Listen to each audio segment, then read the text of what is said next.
Amén. Amén. Estamos exponiendo la sección de Apocalipsis en las trompetas del capítulo 8 al 11. Es la sección de las trompetas de Apocalipsis. Y providencialmente en estos días hemos sido testigos de varias erupciones en la isla de La Palma. Nuestros hermanos de allí pues, nos han pasado algún reporte. Hemos podido contemplar también en televisión la tragedia, la incertidumbre, el sufrimiento de tantas personas. Y hemos podido observar una vez más cómo el cielo hace sonar sus trompetas en este mundo en forma de advertencia. Vimos en el capítulo 8 cómo hay esas trompetas que hieren la tierra o que provocan calamidades en la tierra. Este mundo, hermanos, está con dolores de parto. Este mundo es un lugar hostil en el que todos estamos expuestos a sufrir.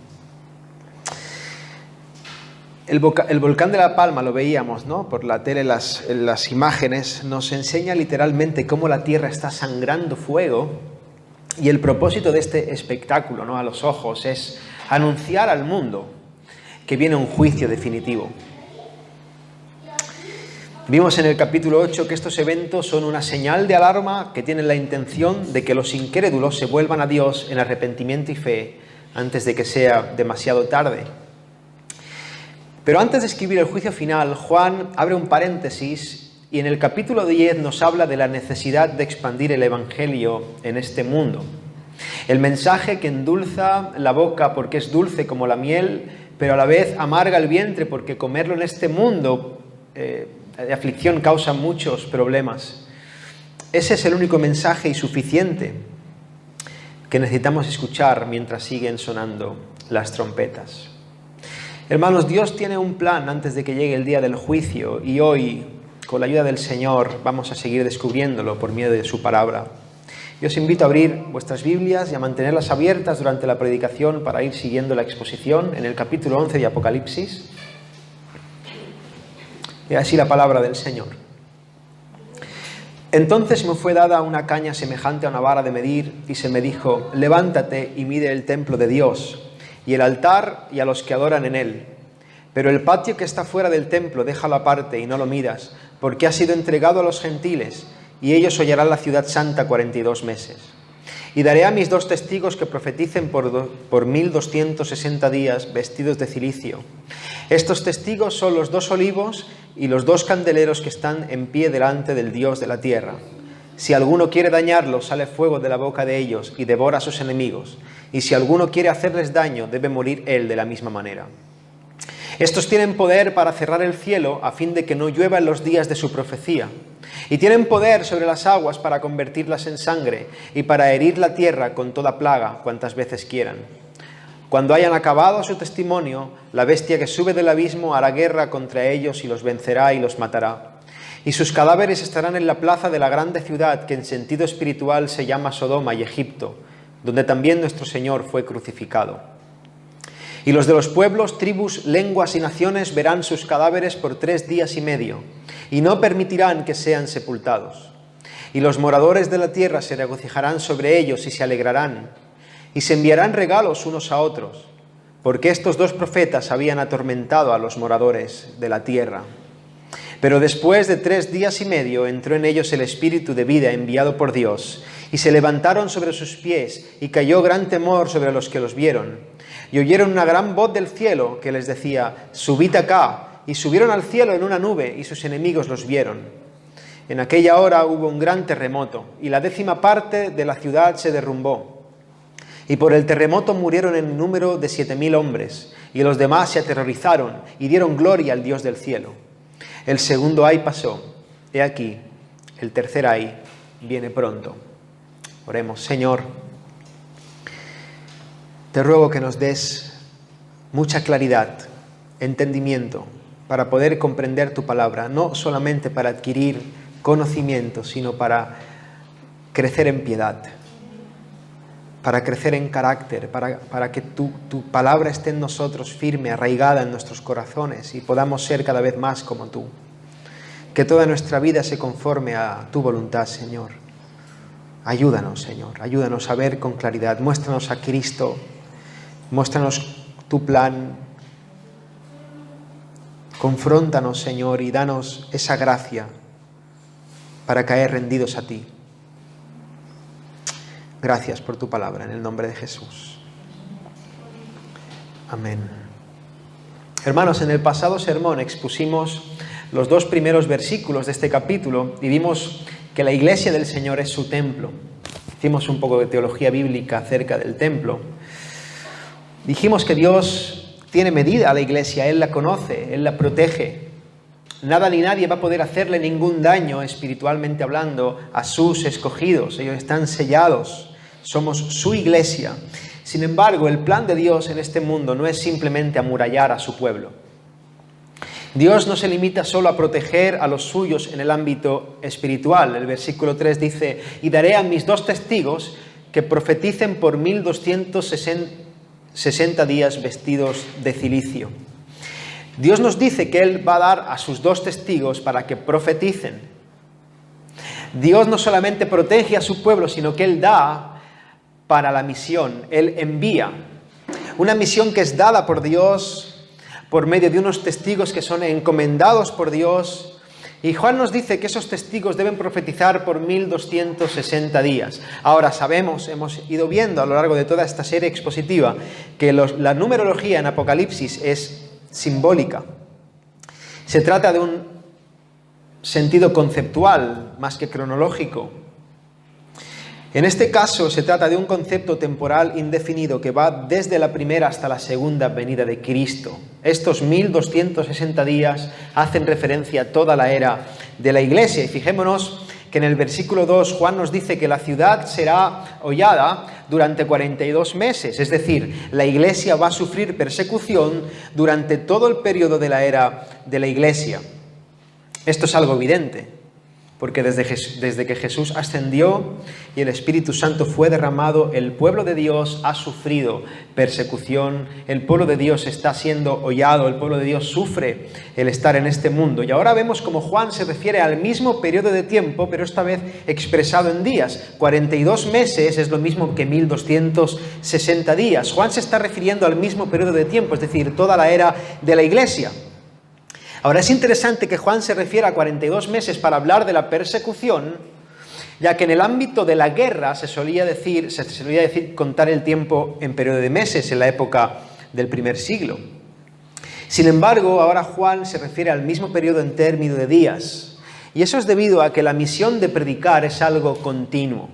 Algo que ocurre en todo momento y en todo lugar. Hermanos, estos 2 testigos deben llevar a cabo su labor de manera ininterrumpida durante todo el periodo en el que se está librando la guerra espiritual.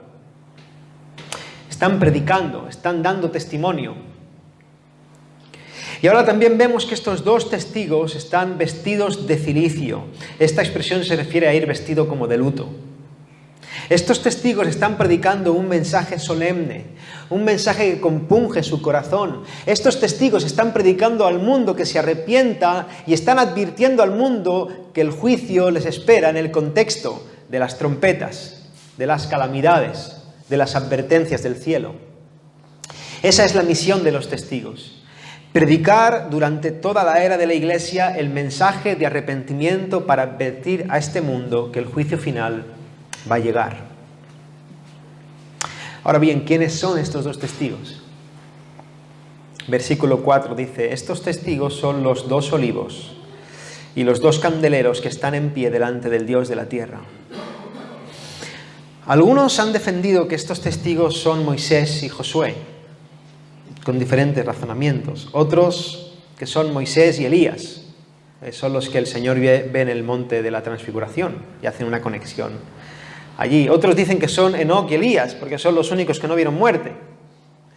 Entonces, si tuviéramos que interpretar este texto de forma literal, realmente cualquier interpretación sería posible y ninguna sería del todo segura, ya que estaría basada en suposiciones y conexiones de todo tipo que el texto no hace. Pero de nuevo, hermanos, debemos recordar la naturaleza simbólica de Apocalipsis. Y en primer lugar, para responder a esta pregunta, debemos volver a insistir en que Apocalipsis es un libro lleno de referencias al Antiguo Testamento. Está escribiendo un judío que está empapado del Antiguo Testamento y continuamente está acudiendo a los libros como Zacarías, Daniel, Ezequiel, para hablar de lo que está viendo. En este caso, Juan se está refiriendo o está dando claves que se encuentran en una profecía en el libro de Zacarías. No me acompañéis, voy a leerlo yo, quedaros en Apocalipsis. Pero en Zacarías 4, del 1 al 6, dice: volvió el ángel que hablaba conmigo y me despertó como un hombre que es despertado de su sueño. Y me dijo: ¿qué ves? Y respondí: he mirado y he aquí un candelabro todo de oro, con un depósito encima y sus 7 lámparas encima del candelabro. Y 7 tubos para las lámparas que están encima de él, y junto a él 2 olivos, el uno a la derecha del depósito y el otro a su izquierda. Proseguí y hablé diciendo a aquel ángel que hablaba conmigo: ¿qué es esto, Señor mío? Y el ángel que hablaba conmigo respondió y me dijo: ¿no sabes qué es esto? Y dije: no, Señor mío. Entonces respondió y me habló diciendo: esta es palabra de Jehová a Zorobabel, que dice: no con ejército ni con fuerza, sino con mi espíritu, ha dicho Jehová de los ejércitos. Ahora, para ponernos brevemente en contexto, el libro de Zacarías relata una era sombría espiritualmente para el pueblo de Israel, pero también nos cuenta cómo Dios iba a levantar a Zorobabel como gobernador y a Josué como sumo sacerdote para liderar el regreso de los cautivos que estaban en el exilio. Sin embargo, Dios le declara a Zorobabel por medio del profeta Zacarías que esta labor no se haría por medio de ejércitos, ni con fuerzas humanas, ni con su sabiduría, ni con estrategias del mundo, sino que se iba a librar, iba a ser por medio del Espíritu Santo, por medio de su poder. Y ahora Juan conecta a estos 2 testigos con estos personajes en el sentido de que su misión iba a ser llevada a cabo por el poder de Dios y no por sus propias fuerzas. Por otro lado, el significado de los candeleros dice que son, en el texto en Apocalipsis, estos son los 2 olivos en referencia al texto de Apocalipsis y los 2 candeleros que están en pie delante del Dios de la tierra. Así que el significado de los candeleros es la iglesia del Señor de forma simbólica en Apocalipsis. En Apocalipsis el candelero simboliza a la iglesia como portadora de luz al mundo. Recordemos que en el capítulo 1 los 7 candeleros son las 7 iglesias que representan a toda la iglesia universal. Así que dejemos que el mismo libro, el propio libro, nos cuente cuál es el significado de los símbolos que aparecen en el propio libro. De manera que estos 2 testigos son una expresión simbólica de la iglesia de Dios actuando por medio de la proclamación de la palabra de Dios. Hermanos, se trata de toda la iglesia militante cuya misión es predicar la palabra y cuya misión está respaldada por el poder del Espíritu. Y la idea de que el símbolo de la iglesia misionera o la iglesia militante, la iglesia que predica, esté expresada en estos 2 testigos tiene mucho que ver con las palabras de Jesús. En Marcos 6:7 dice: después llamó a los 12 y comenzó a enviarlos de 2 en 2 y les dio autoridad sobre los espíritus inmundos. Jesús envía a sus discípulos de 2 en 2 para llevar a cabo la obra misionera, para extender el reino de la luz en medio de las tinieblas, para extender el reino de Dios en medio de tanta maldad. De modo que estos 2 testigos se refieren a toda la iglesia que tiene la misión de predicar el evangelio con el respaldo del poder del Espíritu Santo. Amén. Ahora, sabemos que en este mundo hay oposición. Y por esa razón Dios le da autoridad y poder para llevar a cabo su misión a la iglesia. Versículo 5. Si alguno quiere dañarlos, sale fuego de la boca de ellos y devora a sus enemigos. Y si alguno quiere hacerles daño, debe morir él de la misma manera. Y el 6 dice: estos tienen poder para cerrar el cielo, a fin de que no lluevan los días de su profecía, y tienen poder sobre las aguas para convertirlas en sangre y para herir la tierra con toda plaga cuantas veces quieran. Ahora, lo primero que Dios nos dice es que cuando alguien quiere dañar a su pueblo, sale fuego de la boca de su pueblo que devora a sus enemigos. Esto significa, hermanos, que la iglesia tiene poder cuando proclama fielmente la palabra de Dios. Cuando la iglesia predica el verdadero mensaje y es consecuente con ello, el mundo es juzgado y condenado. El mundo no puede cambiar la palabra de Dios. El mundo puede oponerse a ella, el mundo puede perseguir a los que predican, puede tratar de eliminar a los mensajeros, pero la palabra de Dios va a permanecer para siempre. Y si alguno quiere hacer daño a alguien que proclama la verdad del cielo, esa persona verá como el mal que desea hacer recae sobre su propia cabeza. Hermanos, pelearse contra Dios nunca va a ser una empresa que tenga un éxito definitivo. Y ahora Juan vuelve a hacer referencia al Antiguo Testamento cuando dice que la Iglesia tiene poder para cerrar el cielo y que no llueva. Esto apunta a la escena en la que Elías oró para que no lloviese durante 3 años y medio en Israel y hubo sequía durante todo ese tiempo. Es decir, hermanos, la Iglesia que ora a Dios conforme a su voluntad es escuchada. Las peticiones del pueblo de Dios son oídas y son respaldadas por el Señor.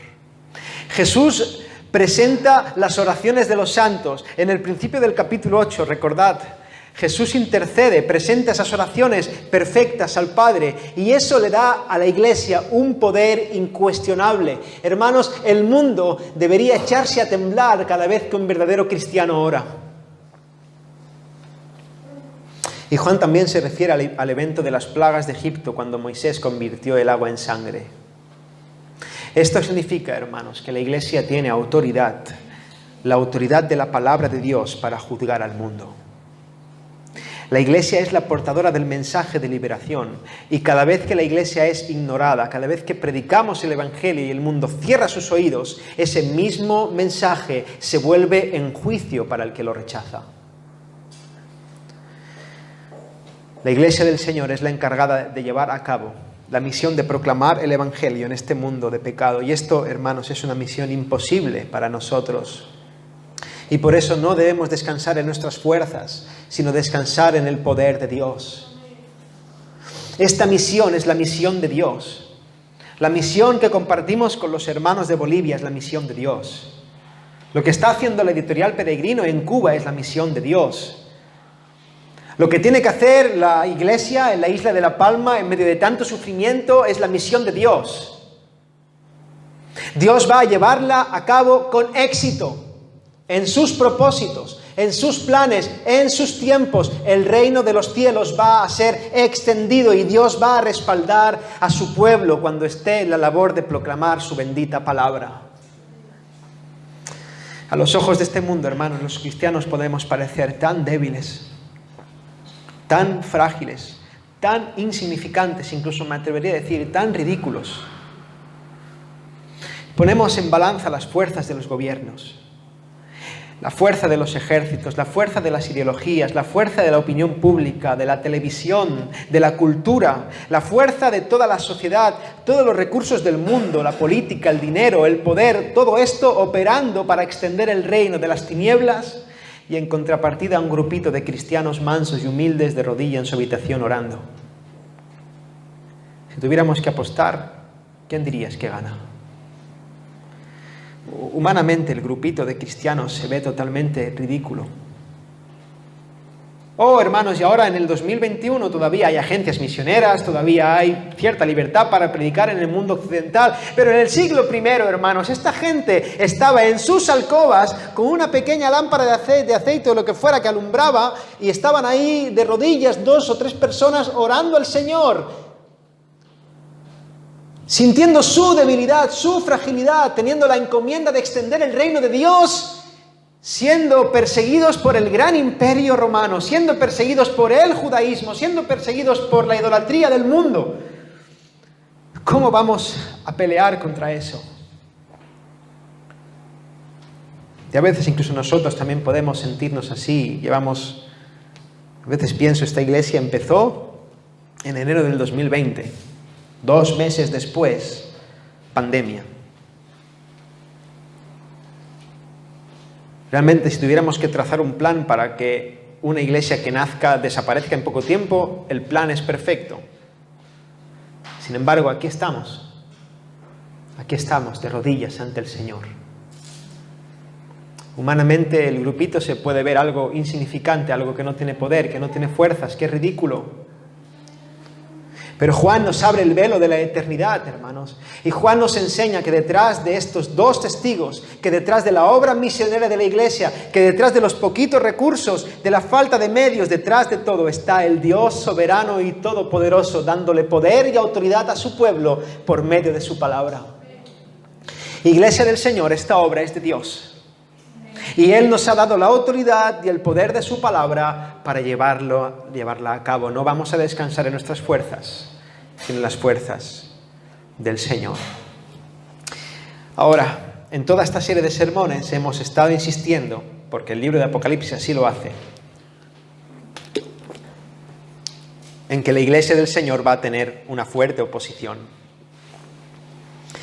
Pero ahora Juan nos relata algo más del detalle acerca de lo que va a ocurrir poco antes del juicio final. Mira lo que dice el versículo 7 al 9. Cuando hayan acabado su testimonio, la bestia que sube del abismo hará guerra contra ellos y los vencerá y los matará. Y sus cadáveres estarán en la plaza de la grande ciudad que en sentido espiritual se llama Sodoma y Egipto, donde también nuestro Señor fue crucificado. Y los de los pueblos, tribus, lenguas y naciones verán sus cadáveres por 3 días y medio y no permitirán que sean sepultados. Lo que vemos en la palabra constantemente es que la persecución contra la iglesia y el rechazo del mensaje del Evangelio existe siempre en mayor o menor medida. Recordemos que hoy en día, hermanos, actualmente hay lugares en los que tu vida corre peligro si te atreves a predicar a Cristo. Hay gente que muere hoy por anunciar el Evangelio, por ser cristiana, por no negar el nombre del Señor. Así que, en un sentido, la tribulación extrema, esa gran tribulación se está viviendo en muchos sitios hoy en día. Sin embargo, la palabra insiste y también nos declara en que esa persecución se va a ir intensificando conforme se acerca el fin. En otras palabras, Dios nos muestra que la cosa va a ser difícil, pero que debemos esperar que se ponga mucho peor. Hay un pastor amigo que cuando me ve, me dice, ¿qué tal en el ministerio? ¿Cómo estás? Y yo, bien, va. Dice, ¿está difícil? No, dice, sí, está difícil. Está difícil, hermano, sí. Dice, se va a poner peor, hermano. Ánimo porque se va a poner peor, me dice. Hermanos, habrá un momento en que la obra misionera de la iglesia habrá terminado. Habrá un momento en que la iglesia ya no va a seguir proclamando el mensaje de buenas nuevas. Ese será el momento en que la bestia subirá del abismo y librará una guerra feroz contra la iglesia. En este contexto la bestia es lo que se conoce como el anticristo. Se trata, hermanos, de un personaje que será liberado de todo lo que lo detiene para poder llevar a cabo sus planes diabólicos. Pablo se refiere a este personaje, dice, nadie os engañe en ninguna manera, hablando del día del fin del mundo, del juicio final, porque no vendrá sin que antes venga la apostasía y se manifieste el hombre de pecado, el hijo de perdición, el cual se opone y se levanta contra todo lo que se llama Dios o es objeto de culto, tanto que se sienta en el templo de Dios como Dios, haciéndose pasar por Dios. No tenemos, ahora no es el caso de entrar en quién es o qué hace o cómo lo hace este personaje, pero este hombre de pecado del que Pablo habla, lo que está claro es que va a tener un poder antes de que venga el fin, casi ilimitado. Y en ese tiempo la iglesia va a sufrir como nunca antes. El Señor Jesús también nos habla de esos tiempos y dice que si aquellos días no fuesen acortados, nadie sería salvo, mas por causa de los escogidos, aquellos días serán acortados. Hermanos, lo que Juan nos está diciendo es que justo antes de que venga el fin de los tiempos, el testimonio de la iglesia se acabará, el diablo tendrá más poder sobre el mundo y va a perseguir y a vencer a la iglesia. Hermanos, los creyentes vamos a sufrir una dura persecución en la que no vamos a tener ninguna posibilidad de victoria. Dice que hará guerra contra ellos y los vencerá y los matará. Pero por si esto no fuera poco, Juan nos dice que la derrota también será humillante. El mundo dirigido por el anticristo, por Satanás, va a atacar al pueblo de Dios como nunca antes y se va a escarnecer contra nosotros. El versículo 8 y el 9 dice, y sus cadáveres estarán en la plaza de la grande ciudad que en sentido espiritual se llama Sodoma y Egipto, donde también nuestro Señor fue crucificado. Y los pueblos, tribus, lenguas y naciones verán sus cadáveres por 3 días y medio y no permitirán que sean sepultados. Los cuerpos muertos de la iglesia, recordad, esto es una imagen simbólica, es un concepto. Los cuerpos muertos de la iglesia estarán en la plaza de la grande ciudad donde el Señor fue crucificado. Ahora, de nuevo debe entenderse esto como los símbolos que son. Juan aquí hace un contraste. Si la ciudad santa del versículo 2 del mismo capítulo es la iglesia, es el pueblo de Dios, la grande ciudad que se llama Sodoma y Egipto es el símbolo del sistema del mundo. En este mundo de pecado es en el que nuestro Señor Jesucristo fue crucificado. El mundo quiso exponer su golpe contra el Señor públicamente, avergonzándole, humillándole, y ahora dice que de la misma manera la iglesia será expuesta a la misma vergüenza. La iglesia será derrotada, será exhibida en la plaza, es decir, el lugar más visible del mundo. Vemos cómo el mundo se va a encarnizar en contra de nosotros hasta el punto de que no va a permitir ni siquiera que seamos sepultados.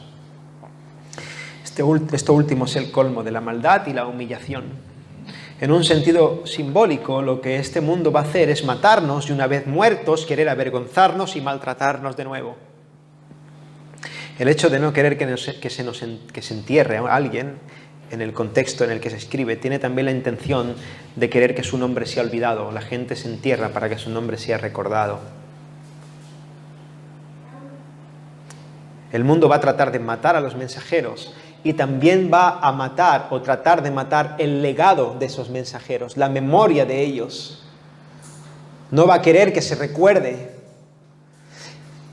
Y justo antes del juicio final va a parecer que lo está consiguiendo, que se están saliendo con la suya. Y ahora, para más colmo, también vemos como ante la humillación y la derrota, el mundo se va a alegrar. Versículo 10. Y los moradores de la tierra se regocijarán sobre ellos y se alegrarán y se enviarán regalos unos a otros, porque estos 2 profetas habían atormentado a los moradores de la tierra. Hermanos, para el mundo todo esto va a ser una fiesta. Se van a alegrar de nuestro sufrimiento, se van a regocijar en nuestra humillación. Cuando nos maten, se van a felicitar, se van a enviar regalos. ¡Qué corazón más malvado, hermanos! Y en realidad podemos ver esta tendencia cada vez como va creciendo más en el mundo. Este mundo cada vez ama lo malo con más intensidad y aborrece lo bueno con más intensidad. Este mundo cada vez está más en contra de Dios y cada vez hay más corrupción moral y espiritual en nuestra sociedad. Cada vez se llama con más fortaleza a lo malo malo y a lo malo bueno, y a lo bueno malo. Y esta sociedad que va en una corrupción creciente, que va en contra de Dios, de todo lo que sea el diseño de Dios, de todo lo que sean las ideas de Dios, que se contrapone al Señor y a su iglesia, este mundo se va a alegrar porque la iglesia y el mensaje de la iglesia es incómodo para este sistema. Hermanos, este mundo nunca nos ha amado, no nos ama ahora y nunca nos amará. Así que debemos dejar de esforzarnos por conciliar el mensaje de la cruz con el sistema del mundo. Es una tarea vana. El mundo aborrece a Dios y por tanto aborrece a todo lo que le representa. El mensaje que predicamos atormenta a este mundo, porque le decimos a las personas de este mundo que la culpa es suya, que son pecadores, que no pueden vivir como les dé la gana, que hay un Dios soberano que les va a juzgar, que no pueden dar rienda suelta a sus apetitos, que hay un bien y un mal objetivo y que un día van a tener que dar cuentas ante un Dios soberano. Le decimos al mundo que no hay filosofía ni religión que les pueda salvar y que el único camino para reconciliarse con Dios es Jesucristo. Por lo tanto, le decimos al mundo que no es cierto que todo sea relativo, le decimos al mundo que la verdad absoluta es Jesús y que todos deben dejar sus vanos razonamientos y sus huecas filosofías y deben venir a Cristo en arrepentimiento y fe. Y eso, amados hermanos, les recorcome las entrañas. Ese mensaje no lo pueden soportar.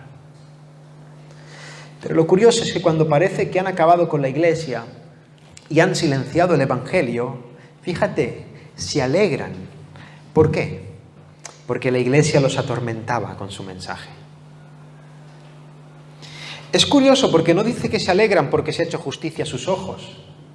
No dice que se alegran porque han terminado con lo que ellos pensaban que era un error. No, dice que realmente la Iglesia está atormentando al mundo cuando proclama la verdad del Evangelio. Ahora bien, si tú crees que algo es mentira y que no tiene ningún sentido, ¿acaso le vas a dar alguna importancia? Si el mundo realmente no le diera crédito a nuestras palabras, ¿realmente le atormentaría nuestro mensaje? ¿A qué viene tanta molestia? ¿Por qué los atormentamos? Y la respuesta es obvia. Esta palabra les atormenta porque en el fondo de su corazón y en lo más profundo de sus conciencias saben que es verdad. Saben que hay bien y mal. Saben que no todo es relativo. Saben que hay un Dios creador que un día les va a juzgar y en el fondo saben que son culpables ante ese Dios. Pero ante este grito de sus conciencias, ellos prefieren mirar hacia otro lado, prefieren ignorar la realidad y son capaces de creer en cualquier otra cosa excepto la verdad. Yo realmente me sorprendo de la cantidad de creencias y de cosas raras que la gente llega a abrazar, contradictorias, que no tienen ningún sentido, pero son capaces de creerse cualquier cosa que no sea la verdad. Yo sé que muchos lo hacéis, pero es una buena práctica hablar, conversar con la gente acerca de sus creencias. La gente en el mejor de los casos no sabe lo que cree. Y cuando hay gente que cree saber lo que cree, está lleno de lagunas, contradicciones, cosas que no tienen sentido ninguno. Sin embargo, se aferran a eso.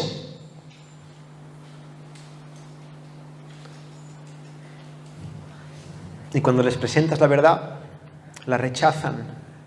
Pablo habla de eso en el capítulo 1 de Romanos. La verdad les confronta, la verdad los acorrala, la verdad los arrincona hacia una situación en la que solamente hay dos salidas, o cruz o juicio. O me arrepiento y corro a Dios o seré condenado. O dejo de ser mi propio rey o algún día el Rey de Reyes me pondrá en mi lugar. Y cada vez que la Iglesia predica esta verdad del cielo, ellos son atormentados. Como dice Pablo, su conciencia les acusa. Hermanos, odian el mensaje y por eso se alegran cuando matan a los mensajeros. Pero odian el mensaje porque saben en el fondo de sus corazones que un día este mensaje los va a juzgar y a condenar. Somos molestos. Y ahora ahí tenemos a la Iglesia en un lado del ring, derrotada, avergonzada, humillada, expuesta públicamente. El sistema del mundo ha silenciado al pueblo de Dios.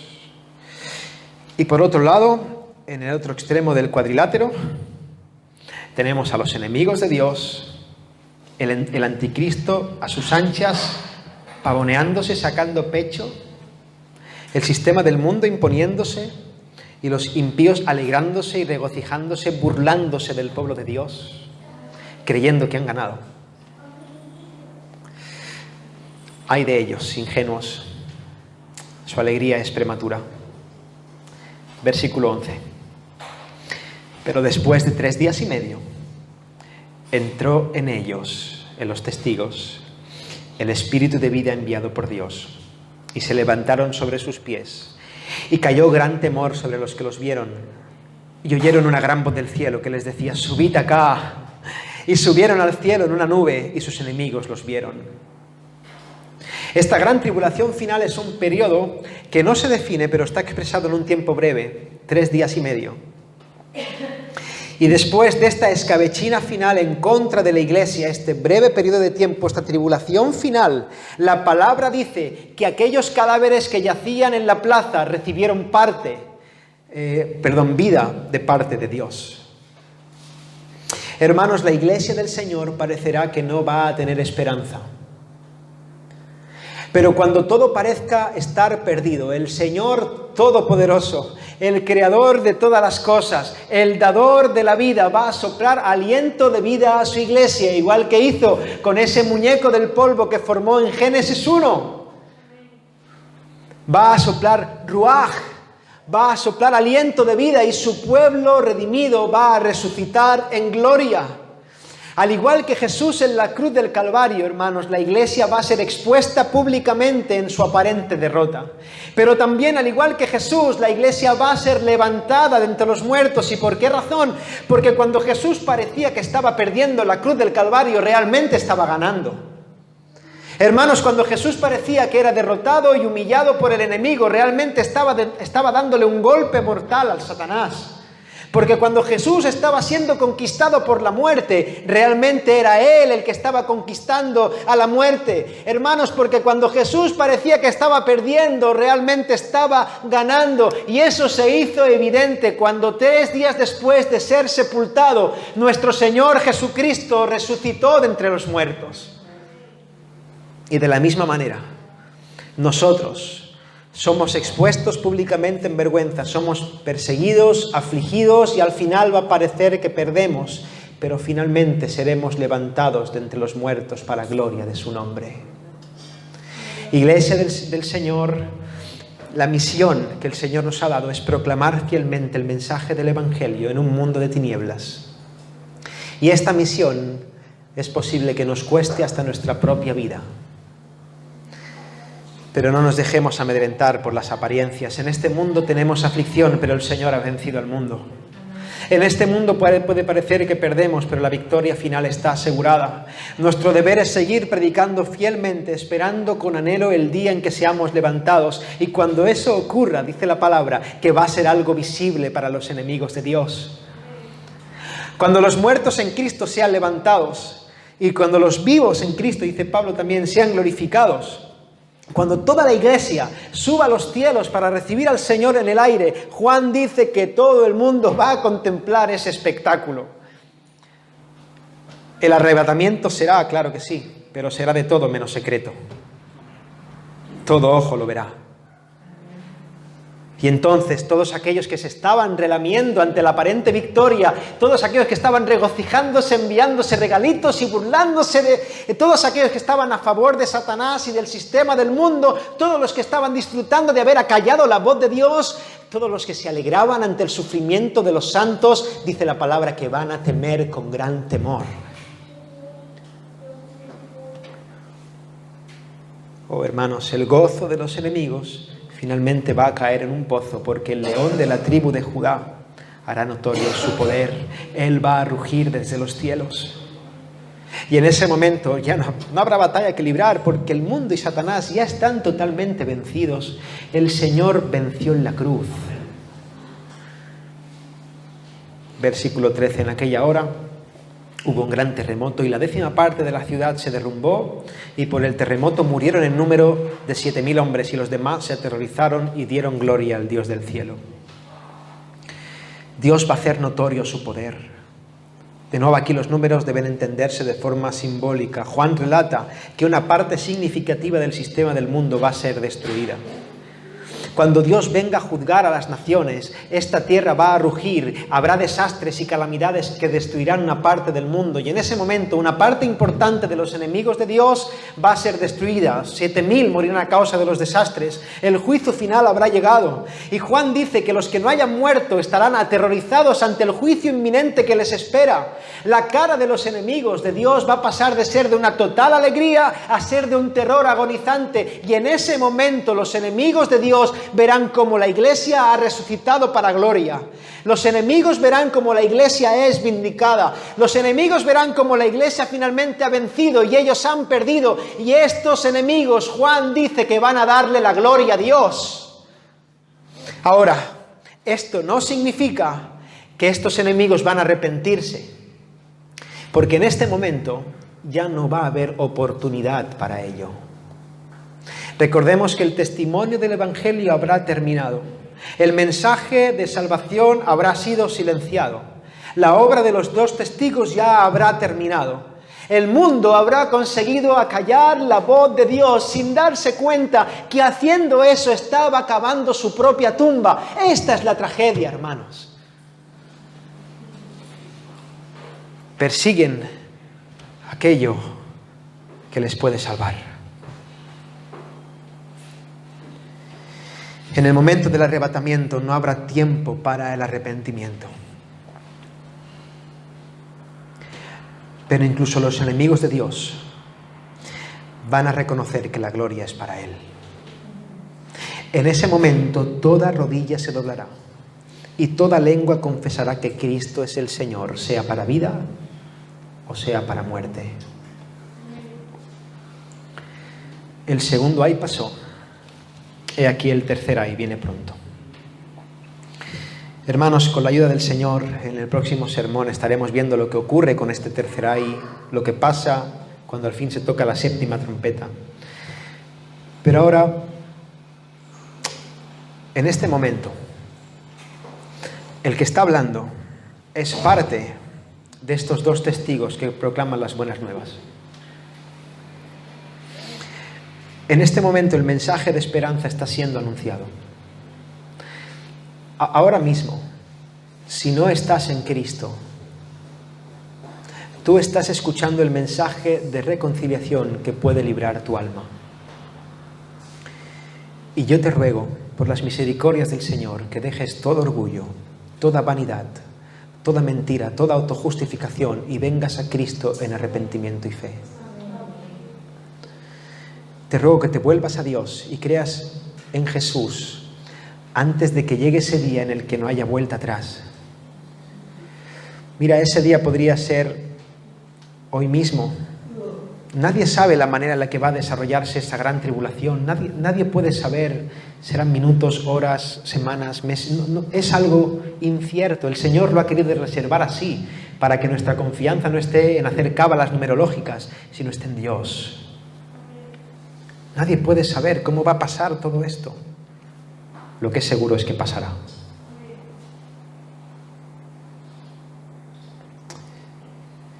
Y en este momento te ruego que le des la gloria a Dios, reconciliándote con Él en Cristo, para no tener que darle la gloria a Dios por el juicio que va a recaer sobre ti si sigues persiguiendo o ignorando el Evangelio. En todo caso, querida iglesia, querido amigo que me escuchas, la gloria va a ser para Él. Porque Jesús ha vencido, Él reina, y aunque en este mundo a veces pueda parecer lo contrario,